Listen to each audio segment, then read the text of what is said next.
시간 기도함으로 오늘 수요 예배를 하나님 앞에 같이 드리시겠습니다. 하나님을 자기의 도움으로 삼으며 하나님에게 자기의 소망을 두는 자는 복이 있도다. 사랑의 하나님 감사합니다. 우리 삶의 소망이 되어주시고 우리를 이끌어 주시니 감사를 드립니다. 주님이 우리 삶의 홀로 소망 되시며 우리를 이끌어 주시옵소서. 이 모든 말씀 우리 구주 예수님의 이름으로 간절히 기도드렸습니다. 아멘.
오늘 나눌 하나님의 말씀은 마태복음 5장 1절부터 12절까지의 말씀입니다.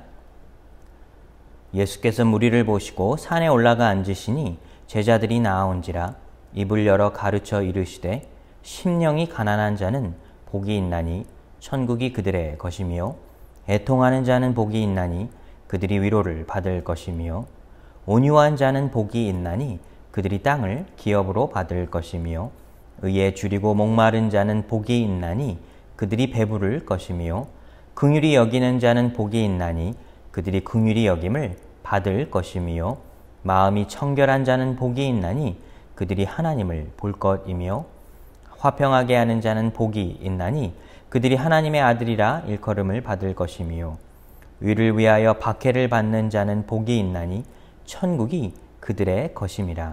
나로 말미암아 너희를 욕하고 박해하고 거짓으로 너희를 거슬러 모든 악한 말을 할 때에는 너희에게 복이 있나니 기뻐하고 즐거워하라. 하늘에서 너희의 상이 큼이라. 너희 전에 있던 선지자들도 이같이 박해하였느니라. 아멘. 우리가 무엇을 머리로 아는 것과 그 아는 것을 내 삶에 실천해 내는 것은 분명히 차이가 있습니다. 내가 아무리 지식적으로 어떤 한 부분을 잘 아는 것 같아도 그것을 내 삶에 나타내는 것이 그만큼 어렵다는 이야기입니다. 앞으로 몇 주 동안 우리는 이 마태복음 5장에 기록되어 있는 예수님의 이 팔복의 가르침에 관하여 같이 말씀을 나누려고 합니다. 팔복의 가르침은 마태복음 5장에서 또 7장까지 기록된 이 예수님의 산상수훈을 시작하는 여는 말씀입니다. 산상수훈이라고 하는 것은 산 위에서 예수님께서 하신 여러 가지 다양한 설교와 가르침의 그 모음을 적어놓은 기록된 것이라 할 수가 있습니다. 그래서 이 부분을 예수님께서 어느 한순간 한 번에 이 모든 양을 말씀하셨다라고 하기보다는 예수님께서는 여러 번 산에 올라가 제자들에게 특별한 가르침을 주셨는데 그 내용들을 모은 것을 산상수훈이라고 합니다. 이 산상수훈의 시작은 예수님의 이 팔복의 가르침으로 시작이 되는데 우리는 그 부분에 집중할 수 있어야 합니다. 그렇다면 예수님은 왜 굳이 산에 올라가 제자들에게 이 특별한 가르침을 주셨을까요? 산상수훈이라고 하는 것은 구약의 10계명과 자주 비유되는 말씀입니다.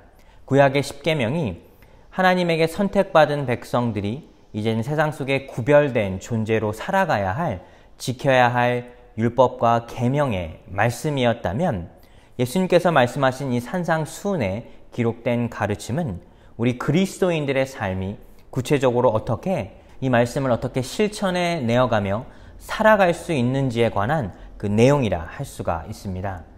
모세는 시내산에서 하나님께 10계명의 말씀을 받았습니다.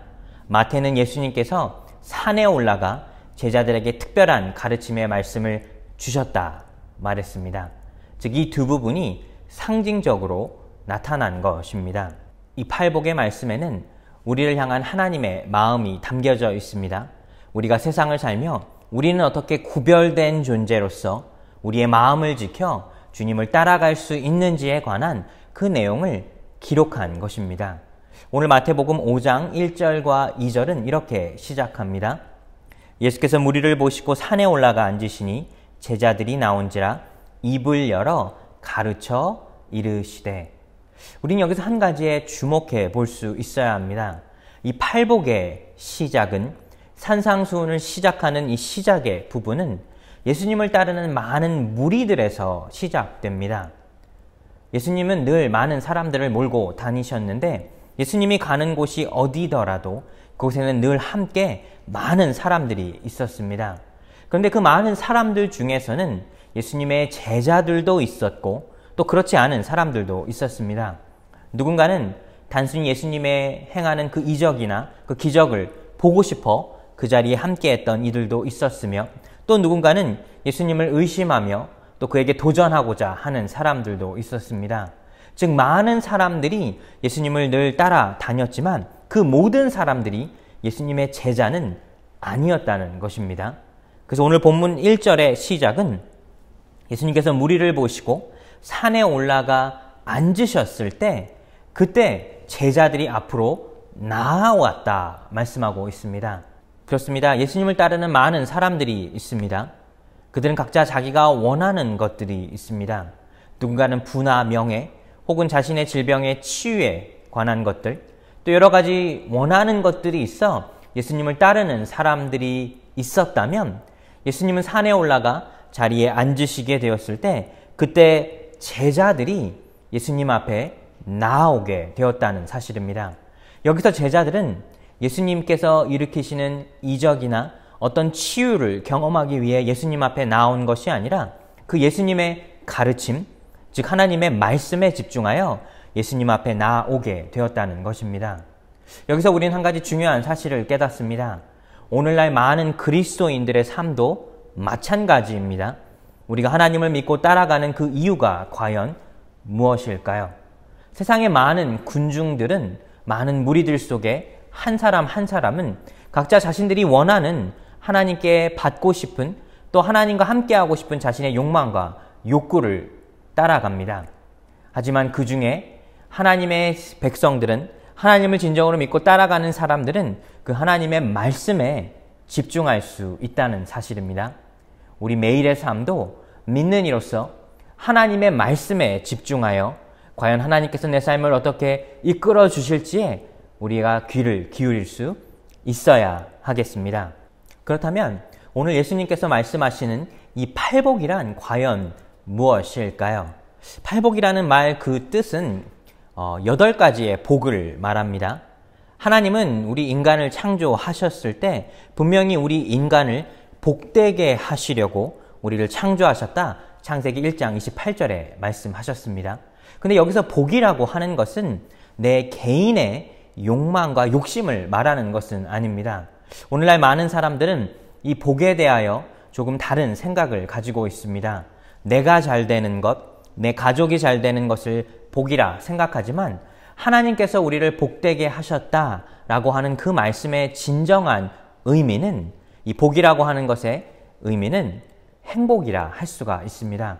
즉 하나님과 우리와의 관계가 분명해졌을 때, 내가 누구인지 알게 되었을 때, 하나님이 누구인지를 알게 되었을 때 우리는 우리 삶에 진정한 행복을 누릴 수 있다는 사실입니다. 그렇습니다. 예수님께서 말씀하시는 이 팔복이라고 하는 것은 우리가 하나님을 믿고 따라가면 우리에게 생기는 8가지의 복이 아니라 예수님을 믿고 우리의 삶의 변화를 겪은 사람들이 이 주님 안에서 겪는 성령의 열매와 같은 변화라 할 수가 있습니다. 즉 주님을 믿고 따라가는 사람들의 삶에 나타나는 행복이라 할 수가 있습니다. 오늘 이 팔복의 내용은 이 모세가 하나님께서 십계명을 받았을 때와 마찬가지로 십계명이 이 하나님과 나와의 관계, 나와 이웃의 관계로 이 두 부분이 나누어져 있듯이 오늘 이 팔복의 내용도 하나님과 나와의 관계, 또 나와 주변 이웃의 관계, 이 두 부분으로 나누어 볼 수가 있습니다. 팔복은 우리에게 도무지 복 같지 않은 그런 여러 가지의 내용을 나열하게 되는데, 가난, 애통, 온유, 의에 줄이고, 또 긍휼하고 마음이 청결한 것, 화평하게 하는 것, 박해를 받는 것에 관하여 말씀합니다. 사실 우리가 생각해보면 이런 8가지의 내용들이 우리 삶을 풍성하게 해줄 수 있을지 우리가 그 안에서 확신이 들 수가 없습니다. 하지만 예수님께서 말씀하신 이 팔복은 우리가 세상을 살며 누릴 수 있는, 천국 시민으로서 누릴 수 있는 하나님께서 주시는 특별한 은혜라 할 수가 있습니다. 팔복은 오늘날 이 땅을 살아가는 제자들에게 주시는, 이 하나님께서 주시는 특별한 위로와 은혜라 할 수가 있습니다. 오늘날 우리의 삶도 마찬가지입니다. 우리가 세상을 살며 믿음의 사람이 되었다고 해서 우리 삶에 갑자기 너무나 많은 것들이 좋아지거나 우리 삶에 많은 복들이 생기는 것은 아닙니다. 하지만 어려움이 있어도, 또 때로는 배고픔이 있어도, 그 중에서도 우리가 믿음을 지켜낼 수 있는 삶을 살아가게 될 때 주님께서 약속하신 진정한 행복을 누릴 수가 있다는 것이 바로 이 팔복의 핵심의 내용이라 할 수가 있습니다. 사랑하는 여러분, 여러분의 삶은 과연 어떤 것으로 복되다 하십니까? 여러분은 혹시 어떤 부분을 놓고 간절히 기도하고 계십니까? 혹시 재정의 문제를 놓고, 내 육신의 질병의 문제를 놓고, 혹은 내 어려움의 상황 가운데서 하나님이 나를 도와달라, 그런 간절한 마음으로 주님 앞에 나아오십니까? 우리가 진정한 예수님의 제자라면 우리는 예수님께서 우리에게 무엇을 주실까? 그 마음을 가지고 주님 앞에 나아가는 것이 아니라, 제자의 삶이라면 주님께서 하시는 그 말씀에 귀 기울일 수 있어야 하며, 그 말씀을 통하여 우리의 삶이 진정으로 복되어야 하겠습니다.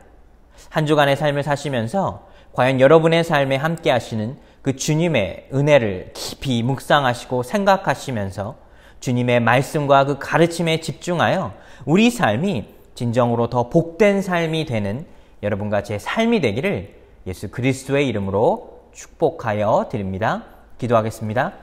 사랑의 하나님 감사합니다. 주님께서 우리 삶을 복되게 해 주시기를 원하셨습니다. 주님, 우리는 세상을 살며 우리의 것에 눈과 귀를 빼앗깁니다. 우리가 원하는 삶, 우리가 얻고 싶은 세상의 것들에 우리의 마음을 빼앗기기도 합니다. 하지만 우리는 진정한 복된 자로서 주님의 말씀에 먼저 귀 기울이기를 원합니다.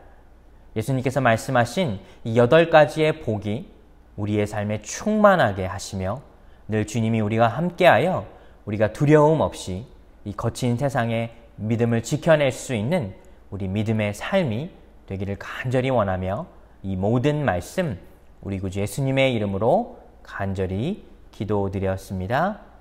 아멘.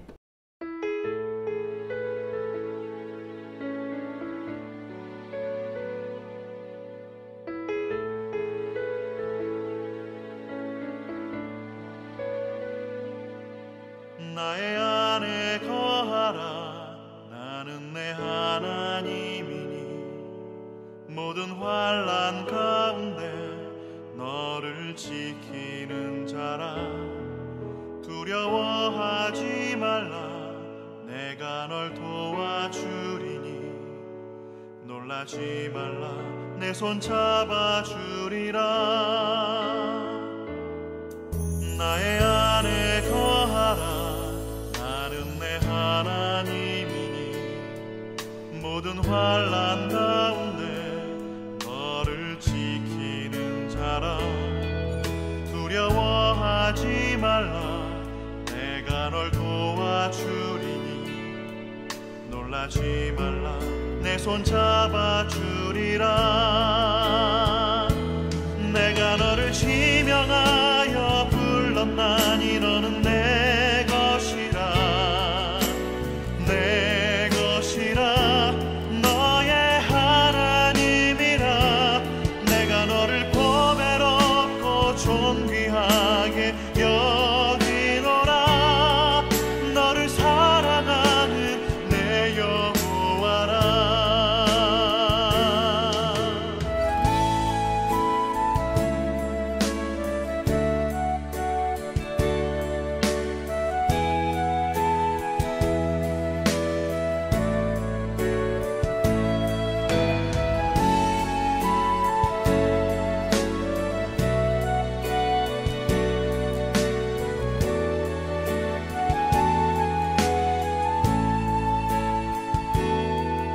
나의 안에 거하라.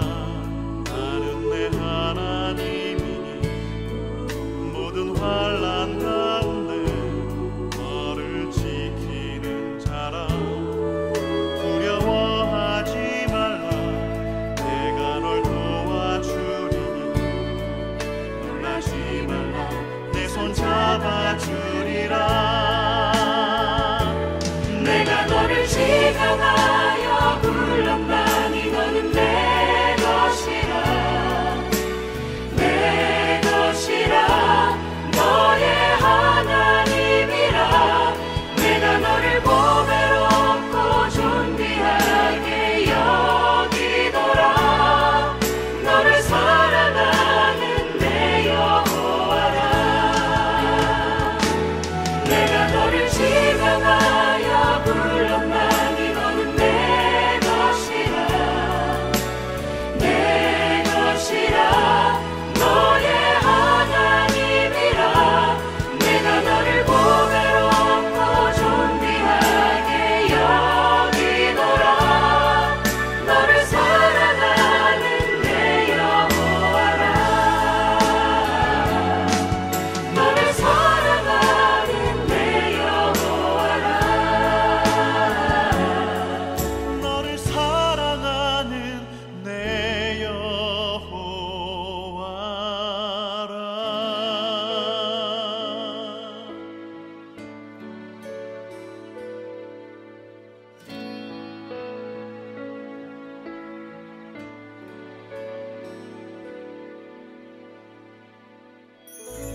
우리 시간 주기도문으로 오늘 예배를 마치겠습니다. 하늘에 계신 우리 아버지여, 이름이 거룩히 여김을 받으시오며 나라의 마옵시오며 뜻이 하늘에서 이룬 것 같이 땅에서도 이루어지이다. 오늘날 우리에게 일용할 양식을 주옵시고 우리가 우리에게 죄 지은 자를 사하여 준 것 같이 우리 죄를 사하여 주옵시고 우리를 시험에 들게 하지 마옵시고 다만 악에서 구하옵소서. 대개 나라와 권세와 영광이 아버지께 영원히 있사옵나이다. 아멘.